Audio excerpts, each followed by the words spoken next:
Lieutenant Daniel Cross had been taught three things at Ranger School: adapt, improvise, and survive. But nothing in his training prepared him for the moment when the man pointing a rifle at his chest would become the reason he made it home alive. This is a story about war, but more than that, it's a story about the thin line between enemy and brother, about the humanity that persists even in humanity's darkest moments, and about a lesson that would haunt and transform one soldier forever. The Hindu Kush mountains of Afghanistan don't forgive mistakes. At 12,000 feet, the air is thin, the terrain unforgiving, and the enemy knows every rock, every cave, every advantage. It was October 2012, and Daniel's Special Operations Team had been tracking a high-value target for 6 days through some of the most hostile territory on Earth. The mission was supposed to be textbook. Intelligence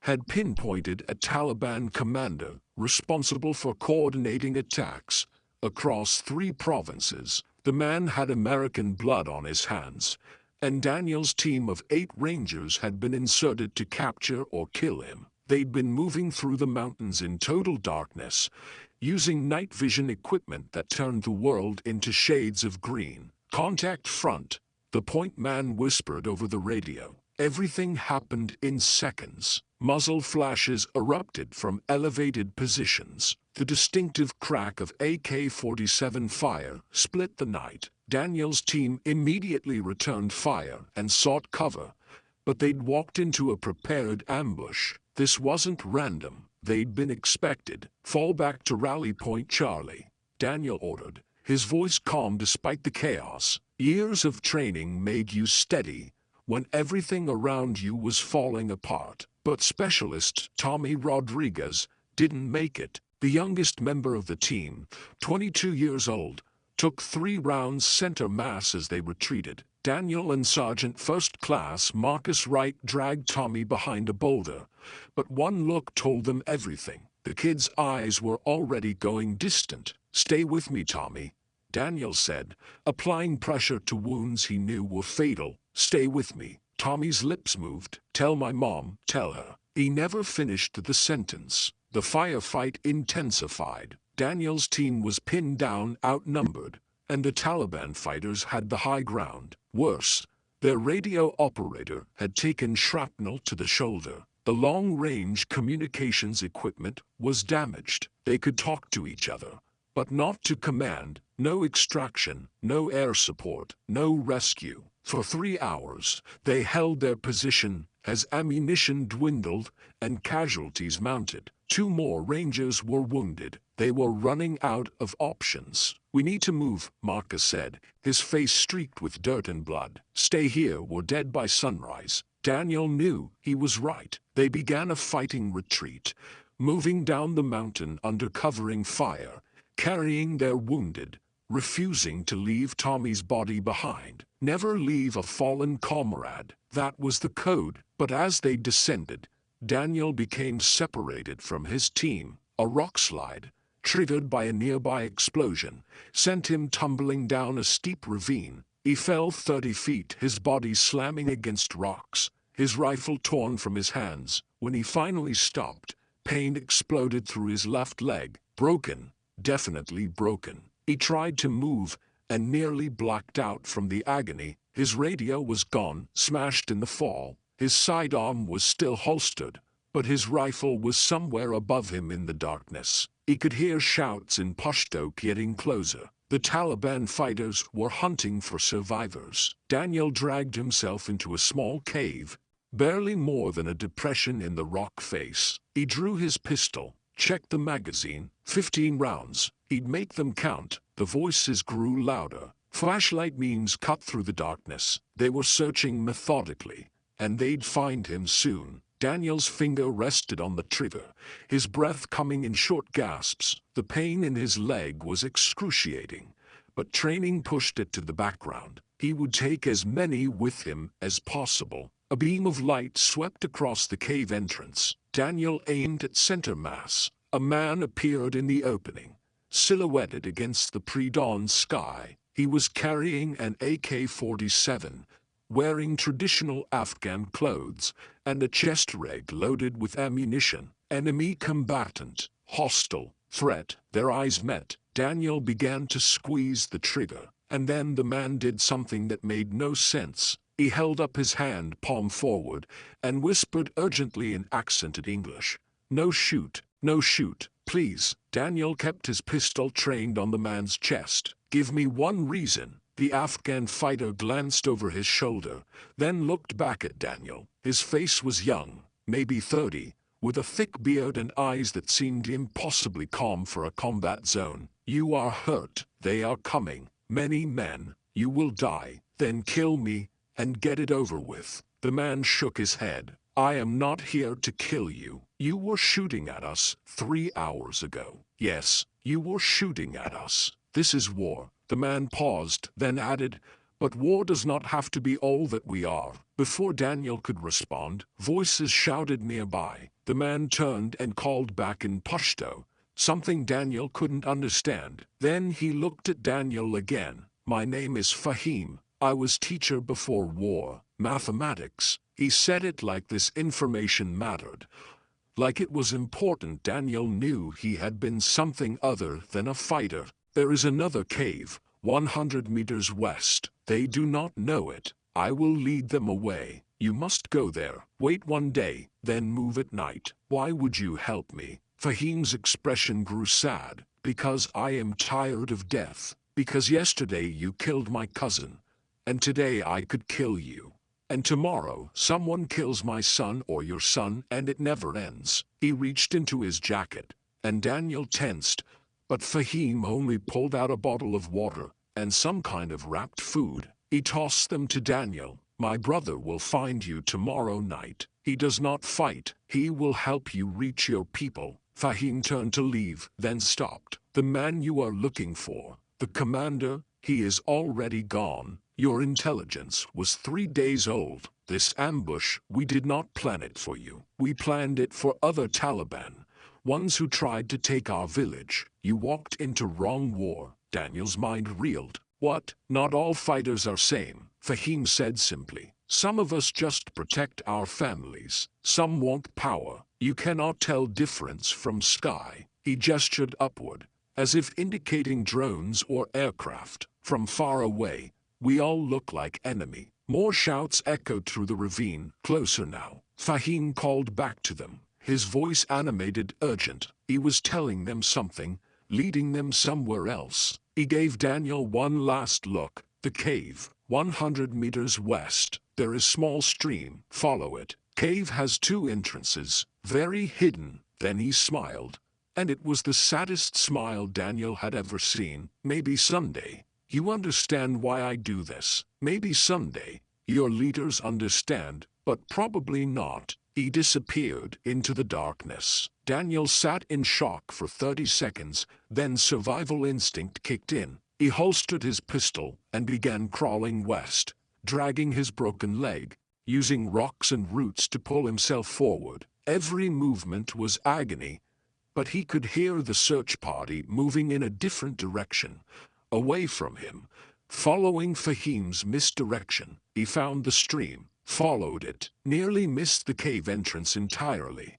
It was so well concealed by vegetation and rock formations. He pulled himself inside and collapsed. For the next 24 hours, Daniel drifted in and out of consciousness. Fever set in, his legs swelled grotesquely. He rationed the water Fahim had given him, ate the food, hard bread with some kind of dried meat. He kept his pistol ready, certain this was an elaborate trap, that fighters would storm the cave at any moment. They never came. As night fell on the second day, Daniel heard movement outside. He raised his weapon, finger on the trigger, ready to sell his life dearly. A voice called softly, "American soldier? I am Fahim's brother, Rashid. I am not armed. I come to help." Daniel didn't lower his weapon. "Come in slowly." Hands visible. A man appeared, younger than Fahim, maybe 25, wearing simple farmer's clothes. His hands were raised, and Daniel could see they were empty. Rashid's eyes went to the pistol, then to Daniel's leg, and he winced in sympathy. "That is very bad. We must move you soon, or you lose leg, maybe lose life. Why are you helping me? Rashid sat down carefully, keeping his hands visible. My brother Fahim says you could have shot him yesterday. He saw it in your eyes. You had time. You were ready. But when he spoke, you listened. Most soldiers do not listen. They only shoot. He pulled out a more sophisticated first aid kit and began carefully examining Daniel's leg. As he worked, he talked. We are not Taliban. My family, we want only peace. But Taliban comes to our village and says, fight with us or die. Your army comes and says, help us or you are enemy. We are caught in middle. Fahim fights because he must to protect us. But he does not hate Americans. He hates war. The man we were looking for, Daniel said through gritted teeth as Rashid manipulated his leg. The commander, where is he? Rashid shrugged. Gone, 2 days before you came. He used our village, brought danger to us. We were happy when he left. But then other Taliban group tried to take his place. We were defending our homes when your team arrived. Everyone thought everyone else was enemy. The implications hit Daniel like a physical blow. Tommy Rodriguez had died in a fight that wasn't even meant for them. They'd stumbled into someone else's war, a local conflict they didn't understand, and paid for it with blood. Rashid fashioned a splint from branches and cloth. I will take you to place where your people can find you. There is village, 3 kilometers from here. Government control. They have radio. We cannot go into village ourselves. Too dangerous for us. But I show you the way. Get you clothes. They'll see you. They'll think you're the enemy. Yes. Rashid smiled grimly. This is our life. Enemy to everyone. They traveled through the night. Rashid supporting Daniel's weight, moving carefully through terrain Rashid knew intimately. Every sound made Daniel tense, but Rashid navigated with confidence, avoiding paths, staying to rocky ground where they left no tracks. As dawn approached, they reached a ridge overlooking a small village. Daniel could see Afghan National Army vehicles, government forces, salvation. From here you can crawl down, Rashid said. They will see you at sunrise. Tell them you were separated from patrol. Tell them nothing about us. Why? You saved my life. You should be rewarded. Rashid's laugh was bitter. Reward. American Army gives reward to Afghan, who helps American soldier. Then Taliban finds out. Then my family dies. All of them. This is not Hollywood movie. This is Afghanistan. We help you because it is right thing, not for reward, not for recognition. Because Fahim believes there is still humanity in this war.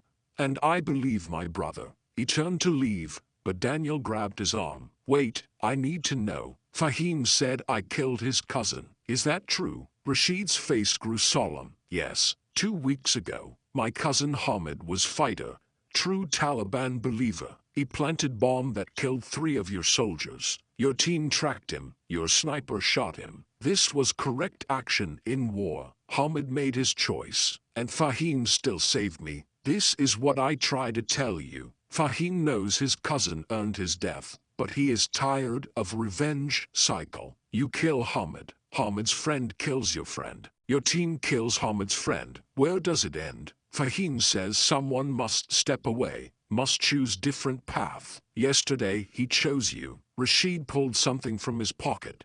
A small Islamic prayer bead bracelet. Give this to Fahim. If you ever see him again, tell him Rashid kept his promise. I don't understand. You will. Someday. Rashid clasped Daniel's shoulder once firmly, like a brother would. Then he was gone, disappearing into the mountains like a ghost. Daniel was rescued 4 hours later. His team had been extracted 2 days prior, and search and rescue had been combing the area. His leg required 3 surgeries, 18 months of physical therapy. The doctor said he was lucky it could be saved at all, but the physical recovery was nothing compared to the mental toll. Daniel couldn't stop thinking about Fahim and Rashid, 2 men who had every reason to kill him, who instead saved his life. He thought about Tommy Rodriguez, dead at 22, in a firefight that was really just a tragic misunderstanding. He thought about Fahim's cousin Hamid,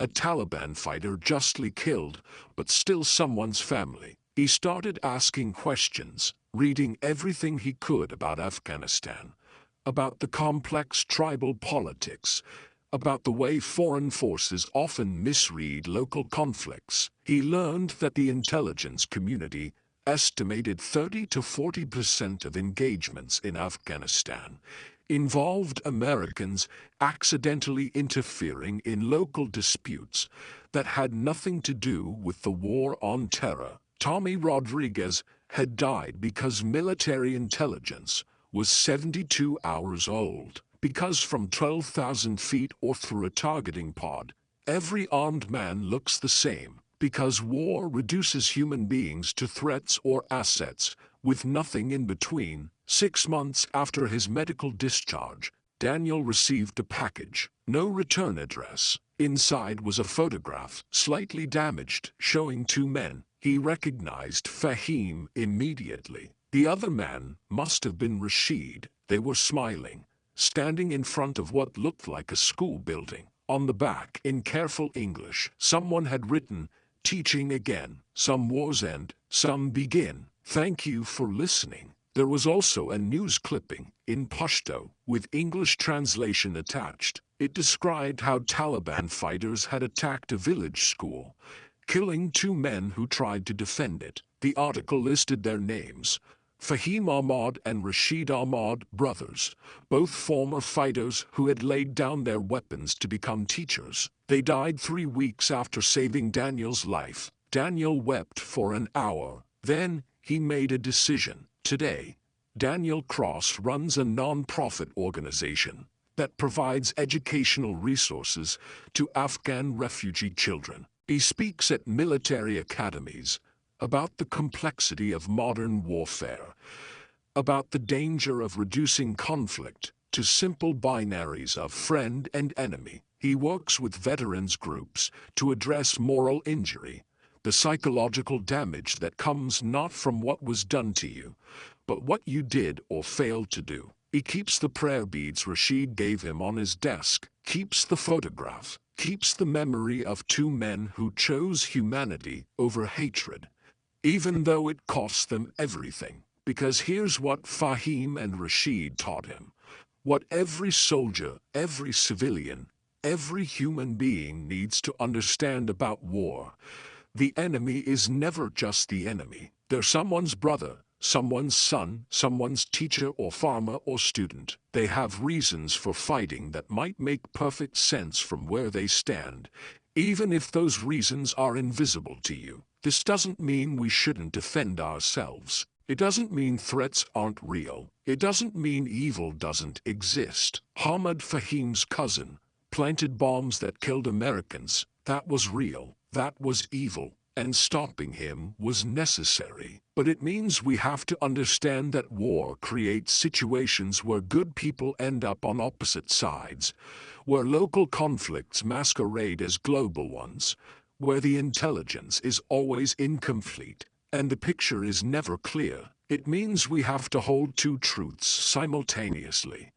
We must be willing to fight when necessary, and we must never lose sight of the humanity of those we fight. Fahim could have killed Daniel. According to every rule of warfare, he should have. Daniel was the enemy. Daniel's team had killed Fahim's cousin. Revenge would have been justified by every cultural and military standard. Fahim knew, but Fahim chose differently. He saw a wounded human being and decided that mercy was more important than revenge. That one act of compassion created a ripple that continues to spread. Daniel came home. He started an organization. That organization has helped thousands of children. Those children will grow up with education and opportunity. Some of them will become teachers, doctors, peacemakers, all because one man in one moment chose to see his enemy as human. The lesson isn't that war is simple, or that we can end it with good intentions. The lesson is that even in war, especially in war.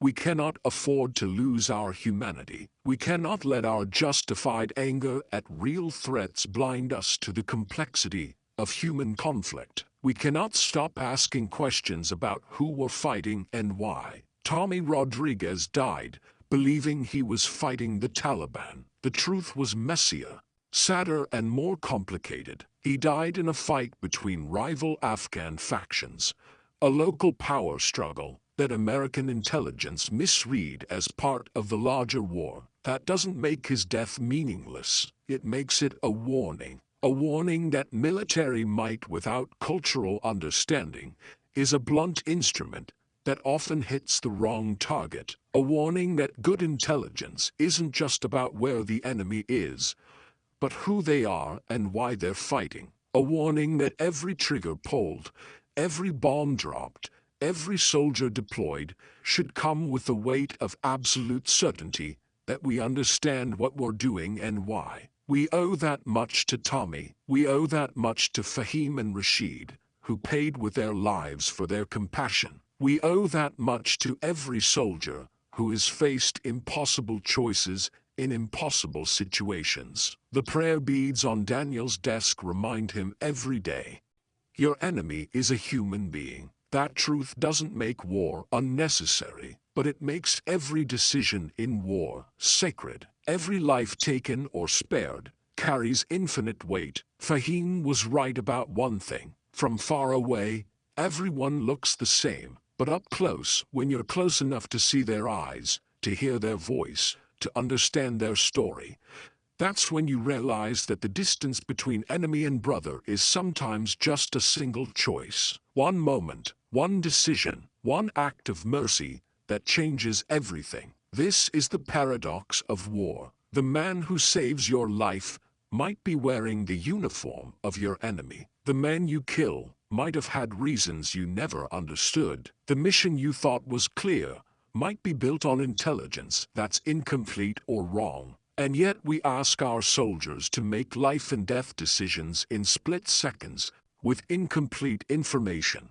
We ask them to carry the weight of those decisions for the rest of their lives. We ask them to kill when necessary and show mercy when possible, to be warriors and humanitarians, to win battles and win hearts and minds. It's too much to ask, but we ask it anyway. And somehow, amazingly, soldiers like Daniel try their best to do both. The least we can do, as a society that sends them to war, is understand the impossible burden we place on their shoulders. The least we can do is provide them with the best intelligence, the clearest missions, the strongest support. The least we can do is acknowledge that sometimes there are no good choices, only the choice to remain human, despite everything. Daniel Cross learned these lessons at the cost of a broken leg, a dead friend, and nightmares that still wake him in the middle of the night. Fahim and Rashid taught him at the cost of their lives.